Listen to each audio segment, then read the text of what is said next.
വല്യമാന്റെ offer. വിളിച്ചൊരു പോക്ക് കച്ചിൽ പാതി കടിച്ചൊരു cake.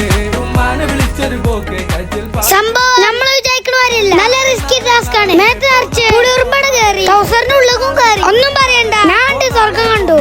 ഓലക്കും പിടുത്തോട്ട rate. പിന്നെ വല്യമ്മ പറഞ്ഞു ഓലക്കും മടലിനോ വേറെ തന്നെ റേറ്റ് തരാം. ഗോൾഡിന്റെ റേറ്റ് കയറുന്ന പോലെയാണ് മടലിന്റെ ഓലിന്റെ റേറ്റ് കയറുന്നത്. ഞങ്ങൾ എന്തായാലും പെരുന്നാൾ പൈസ ഉണ്ടാക്കി. 2000 മുതലുണ്ടാക്കണേ. പിന്നല്ലേ സംഭവങ്ങളൊക്കെ പൈസ ഉണ്ടാക്കി. യുദ്ധം കാരണമാണ് ഇങ്ങനൊക്കെ ഉണ്ടാവണം. ലോകത്ത് എവിടെയും യുദ്ധങ്ങളൊന്നും ഉണ്ടാവാതിരിക്കട്ടെ എന്ന് നമ്മക്ക് അങ്ങോട്ട് പ്രാർത്ഥിക്കാം. അതല്ലേ നമ്മളെ കൊണ്ട് പറ്റുള്ളൂ. അപ്പൊ